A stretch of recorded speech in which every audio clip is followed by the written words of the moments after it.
Assalamualaikum Bu Rachma. Waalaikumsalam Bu Adni. Ya, alhamdulillah, terima kasih Bu sudah meluangkan waktunya Iya. di jam istirahatnya. Iya.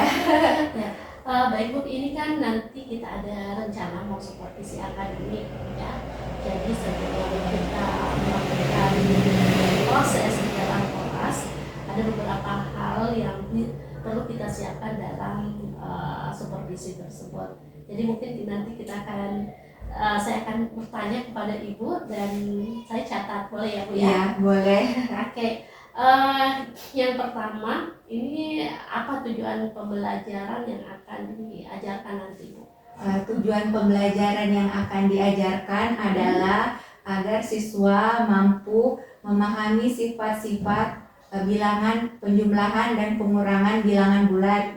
Kemudian yang kedua, mampu melakukan operasi bilangan bulat, baik pengurangan maupun penjumlahan. Kemudian yang ketiga, mampu mengimplementasikan pengetahuan mereka mengenai penjumlahan dan pengurangan bilangan bulat dalam memecahkan suatu masalah.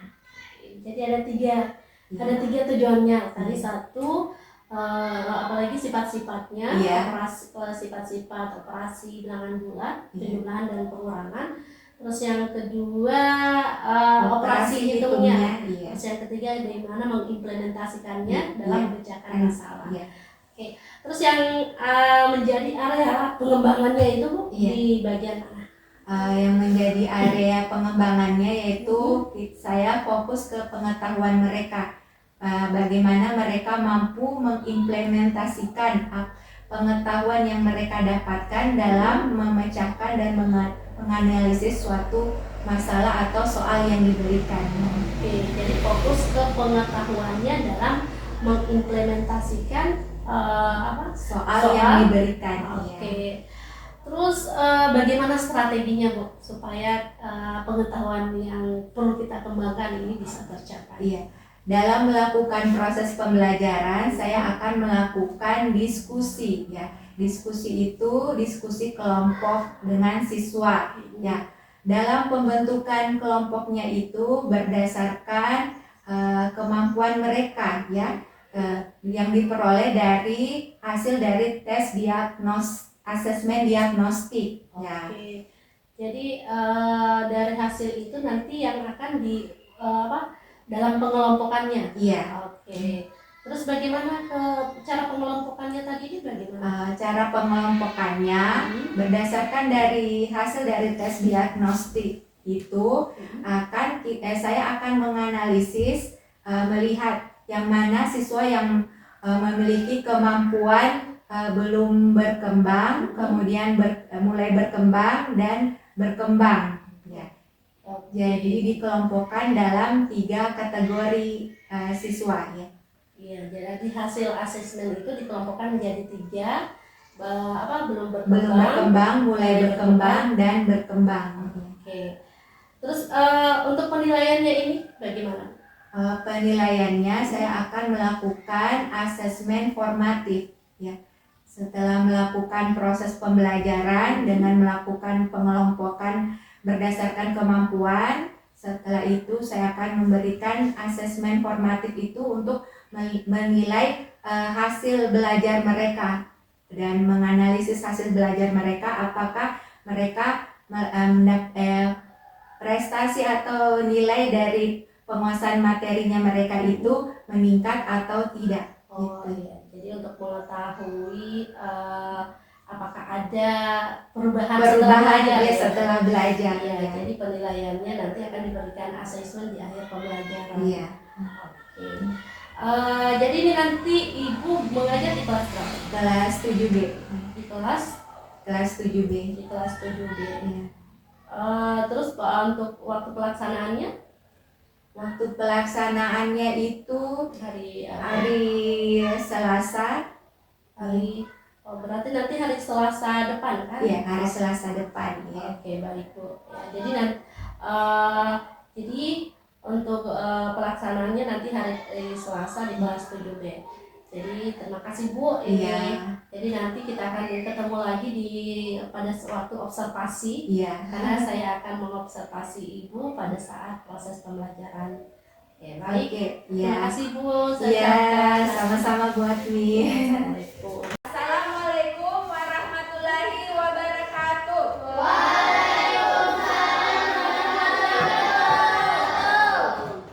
Selamat pagi anak-anak. Oke, sebelum kita memulai pembelajaran matematika hari ini, terlebih dahulu Bu Guru akan meminta ketua kelasnya untuk berdoa sebelum belajar. Ya, silakan ketua kelasnya memimpin doa. Mari kita berdoa menurut agama dan kepercayaan kita masing-masing. Berdoa dimulai. Oke, nah sekarang Bu Guru akan mengecek kehadiran siswa. Siapa yang tidak hadir? Depa. Ini Depa, Alfa sakit.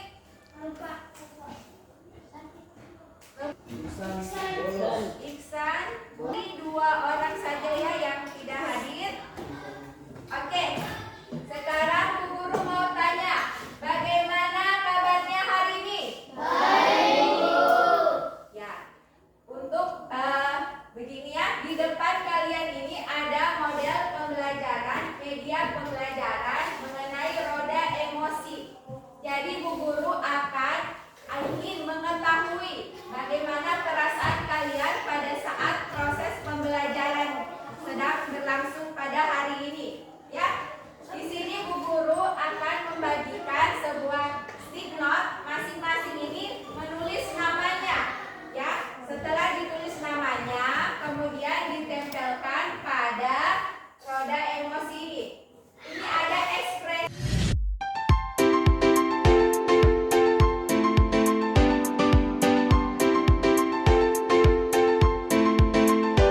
Oke, yang sudah silahkan maju di depan. Menempel, jangan berebut. Coba.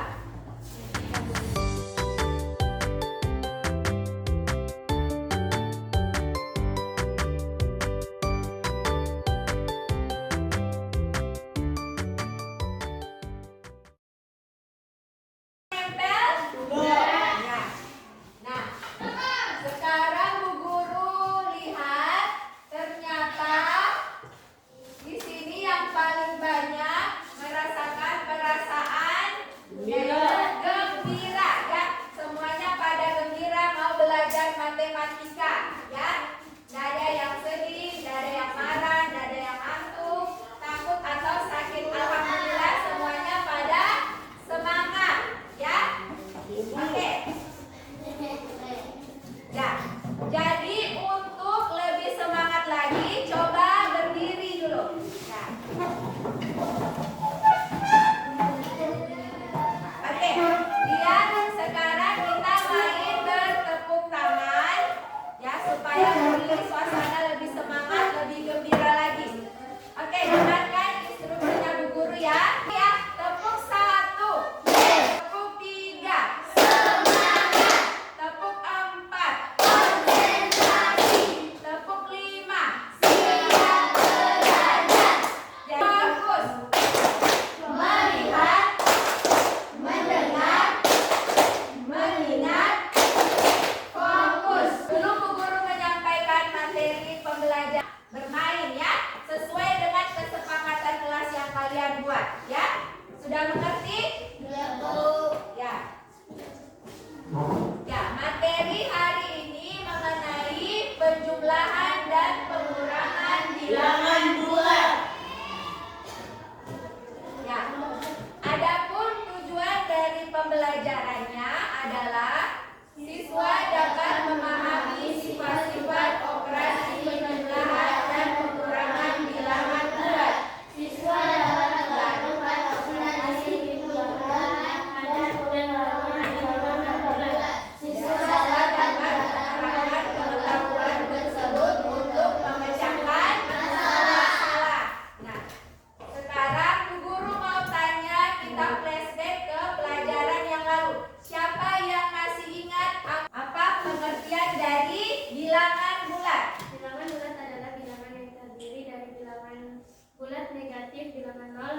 bilangan bulat positif. Ya, betul. Jadi, bilangan bulat adalah bilangan yang terdiri atas bilangan bulat positif, bilangan nol, dan bilangan bulat negatif. Sebelum pembelajaran ini, pertemuan sebelumnya, kita sudah mempelajari ada sifat-sifat operasi penjumlahan bilangan bulat, yaitu ada sifat komutatif, asosiatif, unsur identitas, penjumlahan, inverse operasi penjumlahan, dan sifat tertutup.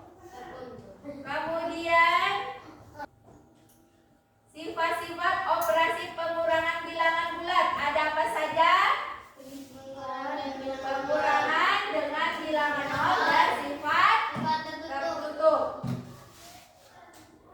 Nah, di sini materinya ini tentang penjumlahan dan pengurangan bilangan bulat. Berarti Bu Guru akan menyajikan soal gabungan dari operasi hitung penjumlahan dan pengurangan bilangan bulat. Ya. Dalam menyelesaikan soal penjumlahan dan pengurangan bilangan bulat ini, kita ada aturannya ya. Yang pertama, aturan pertama, jika positif bertemu positif adalah positif. Kemudian jika positif bertemu negatif adalah negatif.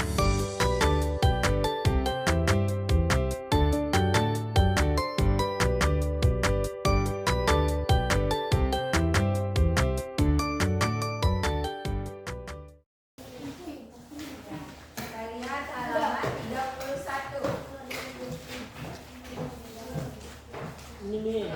Sambil kalian melihat tampilan PowerPoint, kalian juga bisa membaca buku cetaknya.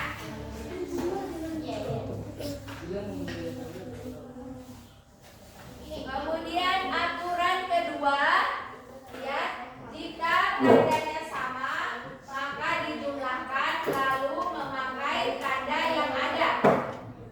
Kemudian jika tandanya berbeda, maka dicari selisihnya lalu memakai atau pakai tanda yang di angka besar, ya.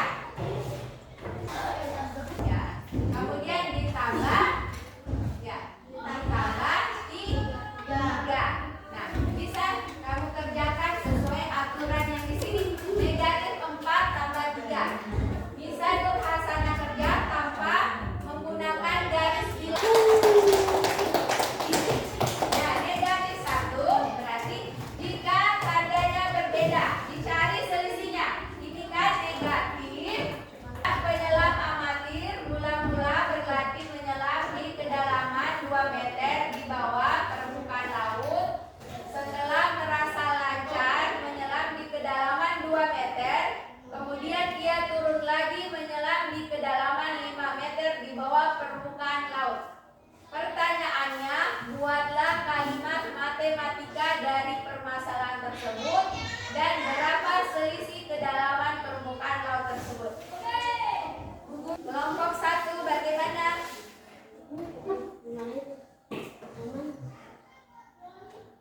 Kalimat matematikanya ya.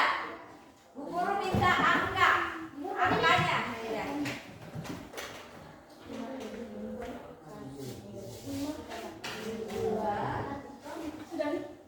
Ya, ini apa Hasna sudah hampir betul. Ya, sudah begini, tapi hampir betul.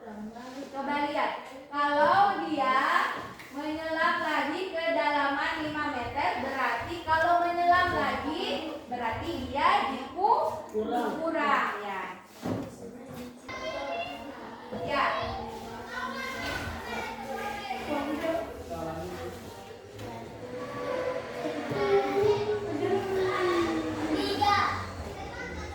Ya, siapa? Negatif 2 tambah 5? 3. Ya. Negatif atau positif? Positif. Ya, positif 3.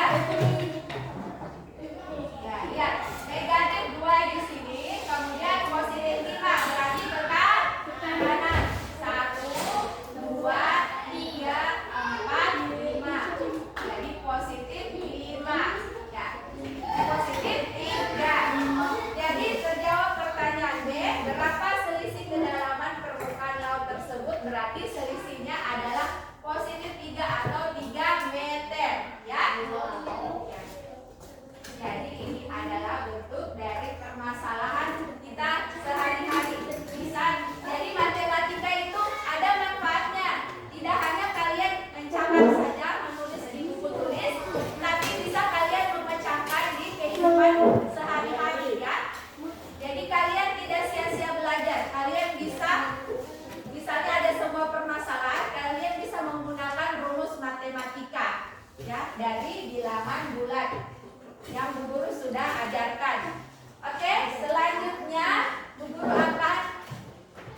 bekerja ya. Jangan ada yang tidak bekerja. Semuanya harus bekerja.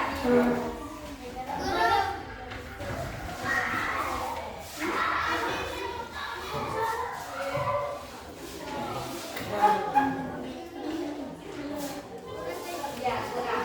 Negatif 3 tambah 7 kurang 3. Coba.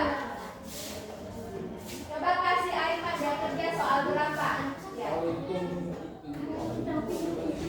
Supaya sama-sama berpikir.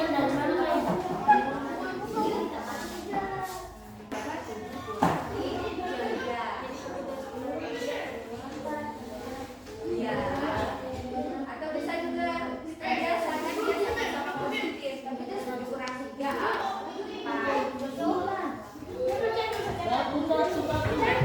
Oke, waktunya 5 menit lagi. Positif. Ya, kanan.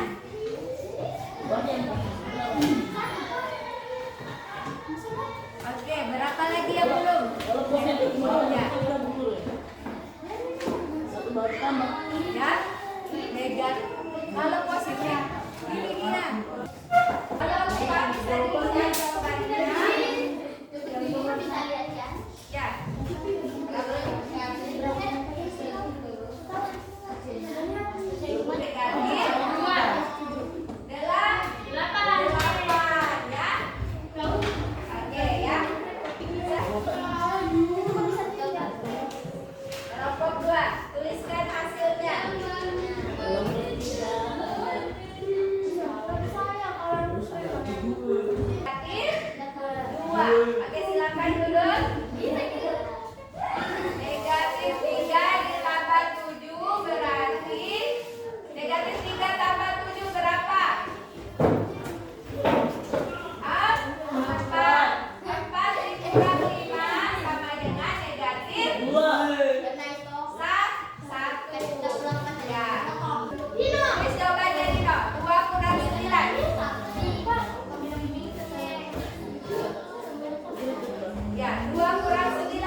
observasi ibu seperti apa yang kita sudah rencanakan. Nah, kira-kira bagaimana nih Bu perasaannya setelah melaksanakan proses pembelajaran? Perasaannya itu sangat senang karena sudah menyampaikan tujuan pembelajaran dengan anak-anak itu secara sistematis ya, karena saya memetakan berdasarkan kemampuan awalnya, yaitu yang terdiri dari kelompok yang belum berkembang, kemudian mulai berkembang dan berkembang. Alhamdulillah tadi prosesnya lancar. Kira-kira kalau ibu menilai sendiri performance-nya tadi ibu itu kira-kira bagaimana? Yang saya lihat performance-nya itu lebih ekspektasi saya itu kelompok 1 ya, yang berkembang itu yang lebih antusias, tapi ternyata ternyata tidak disangka-sangka kelompok 3 yang lebih semangat, lebih antusias, padahal mereka memiliki kemampuan yang belum berkembang gitu ya. Tapi antusias mengerjakan soal, lebih semangat, lebih gembira. Kira-kira kenapa ibu sampai membuat penilaian seperti itu? Ya, karena supaya untuk mencapai tujuan pembelajaran tadi ya, supaya kita bisa melihat dengan memetakan siswa ini kita bisa melihat perbandingan nilai belajar mereka ya, dari kita kasih asesmen diagnostik, kemudian hasilnya kita petakan, kemudian kita berikan LKS. Mudah-mudahan nanti kita bisa lihat perkembangan proses belajarnya mereka. Setelah itu saya akan memberikan asesmen formatif, jadi saya bisa melihat tingkat prestasi nilai mereka, apakah sudah sukses dalam mencapai tujuan pembelajaran, sudah mencapai pembelajaran yang lebih maksimal dalam materi penjumlahan dan pengurangan bilangan bulat ini. Sekarang mungkin bisa ya Bu saya sampaikan hasil pengamatan saya tadi. Iya. Ya. Jadi secara keseluruhan itu cara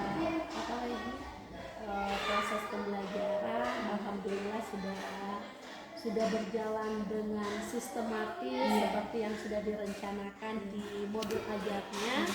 Kemudian tapi ada beberapa hal yang saya lihat tadi, mungkin karena seperti tadi yang disampaikan pada saat di pengelompokan ya, jadi saya melihat masih ada siswa yang belum aktif di kelompoknya ya, jadi mungkin itu bisa apalagi dijadikan referensi untuk perbaikan ke pertemuan berikutnya. Betul sekali. Kemudian tadi juga Ibu sudah sampaikan pada saat pengelompokan harapannya luar biasa, yang kelompok 3 yang mulai berkembang yang lebih setelah mereka dikelompokkan mereka itu menjadi lebih antusias. Saya juga melihat tadi, makanya saya sempat berpikir yang mana sebenarnya yang mulai berkembang, ternyata alhamdulillah ada peningkatan yang luar biasa untuk kelompok yang yang belum berkembang. Selanjutnya tadi kayaknya umpan baliknya masih kurang dengan siswa. Nah, kan kemarin itu kita fokusnya di pra observasi itu kita mau mengembangkan pengetahuannya dalam memecahkan masalah. Kira-kira tadi itu sudah, kalau menurutnya Ibu sudah bisa anak-anak bisa. Saya rasa mungkin lebih dari pertemuan ini akan menjadi pembelajaran ke pertemuan berikutnya. Kan tadi juga saya menampilkan pembelajaran permasalahan kontekstual ya, kembali ke tujuan pembelajaran yang ketiga, siswa mampu mengimplementasikan sifat-sifat penjumlahan dan pengurangan operasi bilangan bulat, pengetahuan mereka untuk memecahkan masalah ya, seperti itu. Jadi saya sajikan permasalahan kontekstual, bagaimana mereka menerapkan pengetahuan dan kemampuan mereka untuk menganalisis soal yang diberikan. Tapi dari tadi yang saya amati itu masih kurang, tapi nanti kedepannya akan lebih banyak lagi menyajikan permasalahan kontekstual gitu. Kemudian tadi itu mungkin yang ditampilkan karena melihat waktu tadi itu hanya satu soal saja mungkin. Iya. Ya, jadi mungkin bisa lah, maksudnya kedepannya mungkin lebih banyak anak-anak dilatih untuk memecahkan masalah. Ya, supaya semua bisa menyelesaikan, karena tadi saya perhatikan masih ada juga ya beberapa yang belum bisa atau belum aktif bisa menyelesaikan tugasnya. Iya. Kemudian nanti kedepannya kira-kira apa lagi yang perlu ditingkatkan dari dari performance-nya tadi, dari proses belajarnya Ibu? Mungkin kedepannya itu saya lebih akan menekankan ke proses produknya, bagaimana mereka mempresentasikan jawaban mereka ke depan teman-temannya. Tadi saya lihat masih kurang, masih ada yang malu-malu, masih kayak betul, tidak percaya diri. Jadi nanti kedepannya saya akan fokusnya ke situ supaya bisa mereka berani tampil di depan, lebih percaya diri lagi dalam mempresentasikan jawaban-jawaban dari LKS yang saya berikan gitu. Oke, baik. Jadi lebih ke bagaimana ya kemampuannya mereka, produknya, keterampilannya dalam menyampaikan apa yang mereka pikirkan, apa yang mereka sudah kerjakan, tersampaikan sama teman-temannya, itu bisa belajar mempresentasi gitu hasil pekerjaan. Oke Bu, kayaknya alhamdulillah hari ini luar biasa sekali Bu. Iya. Jadi tinggal ada hal-hal yang apalagi yang mungkin dari keaktifan siswanya juga mungkin perlu dilihat kira-kira nanti kedepannya selain dari bagaimana mereka mempresentasikan, bisa juga mungkin dipikirkan bagaimana keaktifannya mereka. Ya, kira-kira kita mau pakai strategi apa lagi agar siswa kita ini lebih aktif dalam proses pembelajaran. Oke, kalau begitu luar biasa hari ini, terima kasih berat. Ya, sama-sama Bu Ati.